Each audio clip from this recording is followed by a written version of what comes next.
Trax FM hits yang kamu suka anak Trax.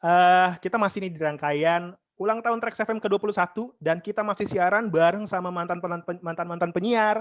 Terus ada juga mantan Trax Troopers dan kali ini gue Tommy Timotius siaran sama dia dikenal banyak banget sih.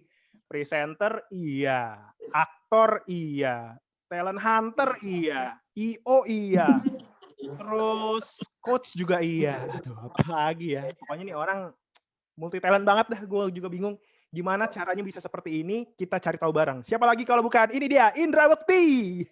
Yo, what's up? Apa kabar anak Trax? Ya Allah. Udah lama ya Kak Bekti ya? Berat. Kenapa? Udah lama nggak nyapa anak Trax. Iya bener, lama banget. Gimana kabar? Sehat? Alhamdulillah sehat. Kamu gimana? Sehat juga. Semoga anak Trax yang dengerin juga sehat-sehat ya. Sehat. Kak Bekti, sebenarnya sekarang itu Kak Bekti itu kan gue bingung ya mau manggilnya presenter, aktor. Sebenarnya lo sendiri tuh sebenarnya pengen dikenal sebagai apa kalau sekarang? Sebagai anak yang berguna bagi nusa bangsa dan agama aja. Jadi emang segitunya sih cita-citanya, pengen banget jadi orang yang bermanfaat bagi orang banyak gitu ya. Jadi kalau memang lagi diminta apa, ya gue jadi itu gitu. Jadi apa lo mau gue ada gitu jadinya. Lebih kepada BU ya kalau gitu ya. Itu dia sih. Tapi kadang-kadang ada juga yang enggak itu, ada yang dedikasi, ada gitu kadang-kadang. Ya kan? Kalau misalnya kita waktu masih di Trax FM, ya kerjaan MC banyak yang gratis. Demi dedikasi, ya kan? Tapi kalau seorang Bekti sendiri, dulu tuh sebenarnya di Trax ngapain aja sih? Ya udah, tiduran aja gue. Gila, masa tiduran? Ya enggak lah. Dulu kita kalau boleh dibilang adalah penyiar legacy ya, kalau boleh dibilang gitu. Karena we are the first DJ gitu. Karena kita yang memang aku ya, Atta, Kemal, terus ada Dita, ada Karina gitu, dan masih banyak lagi teman-teman lainnya. Yang waktu itu kita di tahun 2000 ya, pas di tahun 2000 aku awal Trax banget audisi. Ya 2000. Kenapa? Awal Trax banget ya 2000 ya? Iya, saya awal banget, karena kita dibilang legasinya kita yang pertama ya, penyiar pertama di Trax FM. Dulu namanya kan MTV Radio gitu kan. Awalnya di tahun 2000 itu gitu. Terus aku audisi. Jadi di tahun 2000 itu aku udah masuk TV, udah masuk majalah, gitu. Kita udah terkenal dah lumayan. Terus udah gitu pada saat aku audisi, jadi banyak orang-orang gitu kan baru gitu pada mau ikutan audisi, terus ada yang nyeletuk gitu. Kan dulu aku bawain acara anak-anak dulu, namanya Tralala Trilili dulu sama Agnes Monica gitu kan. Tahu nggak lo itu? Kayaknya tahu deh, tahun 2000 tuh masih SD deh kalau nggak salah. Ya itu udah waktu itu harusnya lo nonton tuh RCTI dulu. Terus udah gitu ada orang yang nyeletuk, ini apa sih nih kakak-kakak Tralala Trilili, kan dulu kan gue dipanggil Kak Indra dulu kan. Iya. Ngapain sih ikutan jadi penyiar radio juga gitu. Jadi emang dulu radio juga passion gue juga, cita-cita gue. Pokoknya gue mau jadi artis lah pokoknya ya. Nah, jadi gue waktu itu tahu dari Uli Herdinansyah. Tahu nggak Uli Herdinansyah? Tahu, Kak Uli, tahu. Ya Uli, betul. Jadi Uli itu teman gue lah, dia dulu bersiaran di Hatok FM. Terus dia kasih tahu kalau ada pembukaan ini gitu. Ya udah, yang buatin CV-nya itu Uli pakai bahasa Inggris. Dia kan jago banget ya. Jago banget bahasa Inggrisnya, benar. Bukan lagi. Udah gitu langsung dikirim sama dia, dimasukin, terus habis itu langsung aku dipanggil ketemu sama Ibu Mutia Kasim waktu itu, terus sama almarhum Indra Safera, terus kita dites suaranya, lolos berikutnya, terus habis itu di training 3 bulan kita tetap belajar ya di training siaran. Ya, padahal udah sering muncul di TV ya. Itu dia, tetap kita ikutin prosedurnya kan. Habis training terus ini dong pengumuman kan lulusan gitu kan. Gue training tuh gue jarang masuk soalnya sering gue syuting kan. Bandel syuting banget syuting itu gitu ya, mohon maaf. Terus akhirnya aku yang lain pada saat pengumuman lulusan itu ya bakal siaran atau enggak gitu. Ini pengalaman kocak banget sih. Yang lain udah pada Kemal udah bisa siaran langsung besok dapat acara program gitu kan. Jadi pada saat Kemal udah siaran. Ya udah gitu. Terus Arina udah siaran sore gitu. Ata udah siaran pagi gitu. Nah, gue ditulis di situ lulus dengan dipertimbangkan. Gitu. Gue katanya lulus dengan dipertimbangkan. Kenapa ya gitu? Pokoknya jadi gue nggak boleh siaran dulu. Gue masih siaran percobaan. Jadi gue malam dong, tengah malam. Enggak sih, siang-siang gitu tapi lagu doang, nggak pakai suara gitu kan. Ya Allah, gue sedih banget. Udah gitu masih pakai zamannya belum pakai itu ya komputer, jadi kita masih disuruh pakai CD sama kaset. Buset. Itu pakai CD dan kaset. Nah, suatu ketika gue mau muterin, kita ada lagu-lagu yang memang nggak boleh diputar di MTV waktu itu. Waktu itu ada judulnya Venga Boys, lagunya We Like to Party, We Like to Party, tetot gitu. Aduh ya Allah, itu nggak boleh banget, dilarang banget, itu ada listnya gitu ya. Lagu-lagu yang nggak boleh diputar gitu. Dan gue pas lagi lagi mulai kerja gitu ya, lagu yang kan ada di deck A, deck B gitu kan, CD A, CD B gitu kan ya. Iya. Belajar gak waktu itu? Lo udah belajar dong. Pasti lo ya. Pakai cheat. Orang dalam. Iya. Oke, akhirnya kan di deck A itu gue lagi muter lagu tuh, lagi on air ya kan. Nah, di deck B-nya harusnya gue pencetnya yang CD B itu kan. Nggak tahu gimana, pokoknya gue kepencet tuh CD A-nya, eject gitu kan. Gue keluarin tuh CD-nya, dead air dong, matilah tuh siaran itu. Wah, gue langsung panik, gue langsung pencet lagi, gue play lagunya yang keluar yang di blacklist keputer. Itu semuanya produser langsung jangan diputar itu, kenapa diputar tuh, gue dimarah-marahin abis. Tapi alhamdulillah akhirnya suatu ketika waktu itu kan Ata sama ada namanya penyiar Teku Rian namanya, Teku Firmansyah. Ada tuh dia dulu pokoknya pemain sinetron juga gitu kan. Terus tiba-tiba dia nggak bisa, gue gantiin dia, gue sama Ata dulu pagi-pagi. Ini di hari lainnya nih. Hari lainnya udah cerita lain lagi nih. Oke. Akhirnya gue gantiin dia. Ternyata dari manajemen suka nih gue berdua gitu. Dan alhamdulillahnya Teku Firmansyahnya ngundurin diri. Jadi gue di situ dengan keberuntungan kayaknya. Coba kalau Teku Firmansyah nggak ngundurin diri, kayaknya gue sih tetap dengan muterin lagu doang deh, nggak siaran kayaknya. Akhirnya gue prime time pagi jam 6 sampai jam 10 langsung gitu. Naiknya kenceng banget. Alhamdulillah. Gitu. Nah, jadi di Trax MTV Radio habis itu kan berubah nama jadi Trax FM ya kan. Nah, itu gue dari siaran pagi, terus habis itu pernah punya siaran bareng sama dulu MTV Gitar Cinta namanya. Gokil. Sama Sarah Sehan pernah juga. Terus siaran lagi, pernah siaran malam juga sama Lembu, tahu Lembu Klepetis nggak? Tahu. Namanya nama acara kita Lembek namanya. Lembu sama Bekti. Iya benar, Lembek. Itu lumayan fenomenal sih tuh katanya gitu. Terus akhirnya punya ada acara sendiri namanya itu Bekti Show. Gokil. Sempet tuh sama Fitrop juga, Fitri Tropika jadi BF Show. Bekti Fitrop. Iya gitu. Oke. Udah terakhir sih akhirnya 10 tahun 13 tahun 2013 gue cabut dari situ gitu. Panjang banget. Tadi kan udah diceritain nih, seorang Bekti itu udah 13 tahun di Trax FM. Dari mulai namanya MTV on Sky sampai berubah menjadi Trax FM. Nah, selama 13 tahun itu lo ada di Trax FM, Kak Bekti, apa sih yang nggak bisa lo lupain?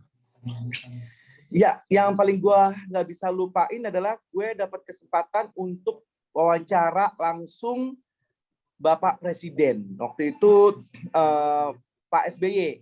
Wih, gokil. Kita langsung ke tempatnya, ke Cikeas itu, bersama dengan tim. Jadi gue one on one gitu, wawancara dengan emang ada alat yang kita bawa juga sih gitu kan, ada alat yang buat ngerekam segala macam gitu dari tim kita. Karena waktu itu ada acara, pokoknya dia itu kayak termasuk salah satu orang yang memang peduli sama anak remaja gitu sama anak-anak muda gitu kan. Nah, kita nobatkan, kita berikan penghargaan gitu sih. Nah, jadi itu gue deg-degan banget sumpah.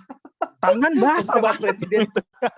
Bukan lagi itu meringet semuanya gitu kan. Dan banyak skrip-skrip itu, jadi kayak dikasih skripnya gitu, pertanyaannya apa gitu kan. Waduh ya Allah, sumpah dia deg-degan banget kan, dia kan dengan sosoknya gitu kan ya, berkarisma gitu kan. Gue yang waduh sumpah deg-degan banget itu ya gue. Satu di Indonesia loh. Itu gue diberi kesempatan oleh Trax FM waktu itu, satu kehormatan buat gue diminta untuk wawancara beliau gitu. Apa yang nyampe nih di Cikeas, gitu. Kalau gue sih mikirnya ke rumah presiden tuh yang pasti pas pampres banyak. Satu badan bawa apa aja. Gitu. Yang bikin kicep itu pas lagi dicek sama pas pampres, apa pas lagi ngobrol sama Pak SBY-nya? Pas bareng sama Pak SBY, terus kayak kicep gitu kayaknya. Ya Allah, deg-degan banget, gue gemeteran sumpah. Gue kan sebagai host ya udah tahunan gitu kan ya. Iya. Ya gue pertama kali sama presiden gitu. Waduh, ada rasa bangga yang luar biasa. Terus kemudian kayak gue itu mendapatkan beban gitu, kasih beban mewakili Trax FM. Lo kerjaan ini gitu kan. Lo harus bagus gitu. Jadi aduh itu beban banget sumpah. Dan ya diliatin bos-bos semuanya gitu hadir di situ kan. Waduh, ya Allah rasanya. Tapi sukses. Lagi deh. Akhirnya sukses. Ya alhamdulillah lah, maksudnya berjalan dengan baik gitu, nggak ada kendala gitu. Dia juga nggak bete gitu ya. Dia malah seneng, dan gue maksudnya pada saat awal doang aja gitu, gemeteran gitu. Habis itu kita udah kayak santai gitu, udah kayak ngobrolnya kayak temen gitu, pokoknya gue udah kayak sahabatan gitu. Udah sampai rangkul-rangkulan ya, keplak-keplakan kepala. Enggak ya? Enggak juga. Tapi apa gitu sih yang beda antara seorang Indra Bekti yang masih di Trax sama Indra Bekti yang sekarang udah nggak di Trax lagi? Yang membedakan apa? Yang membedakan kayaknya nggak ada bedanya lah. Tetap sama aja gue mah, gitu-gitu aja gue, orang yang masih senang siaran memang, kemudian juga ya senang menghibur, senang ya kalau memang kiranya nih dari Trax FM mau minta gue lagi, gue juga mau gue siaran lagi di situ. Ayo dicatat ya. Waktu pada saat gue pamit sih sedih banget sih, gue lumayan sedih gitu. Dan ya ada waktu itu pamitan sama Mbak Vivi sama almarhum Mas Haryo ya. Itu ya lumayan sedih gitu. Aku juga, maksudnya kita di situ berjuang bersama-sama bareng-bareng gitu kan. Terus tiba-tiba gue pindah, ya pamitan lah ya gitu. Ya mereka sedih, gue pun juga sedih gitu kan ya.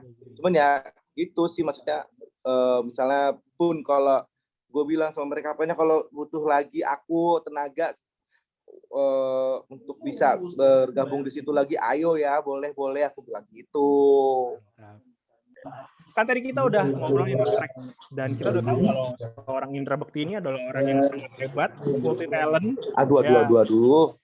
Lo mau apa gitu sama seorang Bekti, minta dibawain acara ulang tahun bisa, Ya, mau bikinin bisa. acaranya bahkan bisa. Iya bener. Bajunya bikin, bahkan di acara ulang tahun nyuruh dia nyanyi dia bisa. Iya benar. Kalau orang tua lo kaya dan mau dibikinin program-program yang seru bisa. Nyariin hostnya bisa juga. Benar.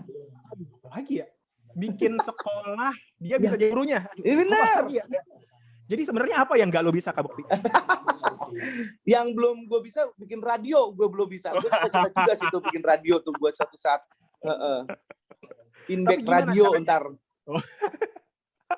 Inback radio, iya. Itu nama manajemen ya, Inback manajemen ya? Iya, ini manajemen itu gue. Tapi gimana caranya buat, misalnya nih ada anak Tracks yang gue yakin sih banyak yang tahu seorang Indra Bekti. Terus ada orang yang look up sama lo dan pengen tahu gimana sih caranya supaya dia, atau misalnya gue pengen kayak lo, caranya gimana, apa yang harus gue lakukan? Yang paling penting lo semua berawal dari mimpi kan gitu. Gue emang dari kecil udah pengen banget jadi artis lah ya gitu kan. Jadi itu gue jalanin, gue mencoba untuk membuktikan, gue mengikuti semua impian gue, ikutan audisinya atau ikutan trainingnya, ikutan sanggar kayak apapun itu gitu dulu. Tapi kalau dulu itu emang sulit ya dibandingin sekarang gitu. Kalau sekarang lo viral dikit terkenal gitu kan. Iya. Nah kalau dulu tuh kita susah banget untuk viral, kita harus emang bener-bener ikut audisinya, harus casting, harus segala macem, ikutan dari nol bener gitu kan. Jadi belum ada medianya gitu, nggak seperti sekarang gitu. Nah apa yang membuat gue jadi kayak bertahan seperti sampai sekarang ini? Karena tentunya ya penting adalah passion kita tuh kita jalanin, kita wujudin gitu ya. Kita mencintai pekerjaan kita. Jadi once you love your job and the job will love you gitu kan. Jadi kita 100% ya mengerjakan apa yang kita suka ini gitu. Jadi ya saat ini kan gue kayak hidup di mimpi gue gitu. Gue mau jadi artis, mau jadi presenter, mau jadi musisi, mau jadi apapun lah itu ya, pokoknya tuh gue kok semuanya kok terwujud ya gitu. Jadi kayak kita yakin aja gitu sama diri kita. Terus udah gitu yang paling penting attitude juga ya, attitude kita juga nomor baik 1 sama ya. semua orang. Kita gampang lah gitu untuk diajak kerjasama, jangan mempersulit ini itu gitu kan. Ya jangan khawatir lah, pokoknya kalau memang kita berusaha pasti ada hasil. Jadi hasil itu tidak akan mengkhianati usaha. Usaha tidak mengkhianati hasil. Benar. Hasil tidak akan mengkhianati usaha. Benar yang pertama. Iya benar, itu dia hasil duluan ya. Hasil tidak akan mengkhianati usaha. Iya benar. Iya benar. Gitu. Oh, anak Tracks itu dari seorang Kak Indra Bekti. Jangan malu audisi. Apalagi sekarang itu udah dimudahkan banget ya, ada Instagram, YouTube. Tuh. Jangan malu. Jadi sekarang jadi diri lo sendiri aja gitu, mau bikin apapun itu jadi viral. Dan gue sih bangga ya sama orang-orang yang saat ini tuh mereka di medianya gitu, mereka bisa tampil gitu. Kalau dulu kan kita harus benar-benar harus cari media ya, media radio, majalah, apa segala macem gitu kan, dan kita harus datang ke tempatnya, kita harus ikutin acaranya. Kalau sekarang kita yang menciptakannya, dan menurut aku itu buat jadi orang tuh lebih kreatif ya gitu. Dan gue bangga sama orang-orang yang kreatif itu gitu. Nanti mereka ternyata follower lebih banyak daripada gue, like lebih banyak daripada gue gitu, walaupun gue udah artis gitu. Banyak yang bilang, artis kok ini kayaknya YouTube-nya followernya dikit banget. Terus udah gitu ininya kok subscribernya followernya dikit banget, like-nya dikit gitu kan. Itu dia, makanya kan rezeki emang ya udah masing-masing lah ya gitu. Iya benar. Mungkin rezeki gue bukannya di medsos gitu mungkin, tapi ya ada aja sih gitu di medsos, gue dapet kerjaan-kerjaan gara-gara di medsos gitu kan. Jadi ya kita sekarang sebagai artis-artis yang mungkin udah senior itu harus mengikuti perkembangan zaman nih gitu. Betul. Iya, jadi kita pun juga harus merangkul nih teman-teman selebgram atau artis medsos gitu deh ya, KOL atau influencer gitu yang mereka tuh aduh kreatif banget. Gue tuh kalau lihat TikTok mereka kayak atau Instagram mereka tuh bikin macem-macem dan niat banget ya gitu. Niat banget, bener. Kalau kita beda tuh, kalau dunia kita tuh dulu kan dibikinin, kita tuh kayak manja gitu ya, kreatifnya dibikinin, dipikirin, terus udah siap, udah ready, kita tinggal ngikutin doang gitu. Nah, pada saat gue diminta untuk bikin seperti itu, nah itu agak repot tuh gue harus nyiapin apa misalnya kameranya atau apa sendiri gitu. Waduh, jadi repot sendiri. Tapi mau nggak mau harus ikutin kayak gitu. Benar. Ngikutin perkembangan zaman tadi ya Kak Bekti ya. Benar. Oke. Kak Bekti, tadi kan kita udah ngobrol banyak nih seorang Bekti yang besar banget di luar sana dan sampai akhirnya dikenal banget sama orang-orang di luar sana. Nah, kalau misalnya ngomong sama Trax Trooper sendiri, kayak gue, kayak anak-anak sosmed, anak-anak kreatif, sebagai seorang senior, apa yang pengen lo kasih tahu buat kita yang masih junior? Ya, intinya sih jangan pernah puas ya untuk belajar gitu atau mendapatkan ilmu gitu, terus ngulik gitu, banyak ngulik terus ya itulah kita apalagi khususnya untuk Trax Troopers ya, pokoknya terus kembangin wawasannya gitu, terus update dengan apa yang sedang terjadi di sekitar kita. Terus kita juga tentunya harus berempati sama sekitar kita gitu. Jangan merasa bahwa, gue penyiar atau mungkin gue kerja di Trax FM gitu. Gue pokoknya udah paling bener, gue udah paling keren gitu kan ya. Dan kita harus benar-benar membuat orang jadi teman ya buat kita. Karena ya kita mau nge-please atau kita mau melayani atau membuat banyak orang anak Trax di luar sana untuk bisa jadi teman kita, jadi sahabat kita, sehingga mereka nyaman sama kita, makin banyak yang dengerin kita gitu kan ya. Jadi harus mungkin lebih kreatif, dan yang paling penting itu sih rasa empati kita gitu. Dan karena banyak banget mereka yang merasa bahwa udah merasa terkenal dikit gitu kan ya, itu udah semena-mena gitu, ngomongnya macam-macam, ngomongnya nggak dijaga, akhirnya ujung-ujungnya berakhir dengan materai ya dan minta maaf gitu kan. Iya benar. Jadi mulut, karena kita penyiar, kita mungkin scriptwriter atau apa gitu, itu butuh yang namanya kehati-hatian juga gitu kan, dalam menyampaikan pesan gitu. Kemudian ya kita memang boleh berimprovisasi atau mungkin jadi diri kita sendiri, orangnya itu kita seru atau apa gitu, cuman tetap kita harus hati-hati dalam iya, ada koridor-koridornya yang kita harus jaga gitu. Oke, Kak Bekti, terima kasih udah mau sharing sama kita anak Trax. Dan kita akan lanjut lagi sama teman-teman yang lain lagi. Tapi sekali lagi kita ucapin terima kasih. Kalau misalkan anak Trax sama-sama cari tahu dan ngikutin Kak Bekti, bisa dicari tahu di mana Kak Bekti? Instagram, YouTube? Ya, di Instagram aku di Indra Bekti, terus TikTok Indra Bekti Official, di YouTube Indra Bekti Official, di Snack Indra Bekti, di Hello Indra Bekti, apa lagi ya? Twitter. Twitter Indra Bekti asli namanya ya. Ada yang palsu ya? Ada. Oke, kalau gitu terima kasih sekali lagi Kak Bekti, anak Trax. Kita lanjut lagi sama hits yang kamu suka selanjutnya. Bye. Selamat ulang tahun Trax. Oh iya benar.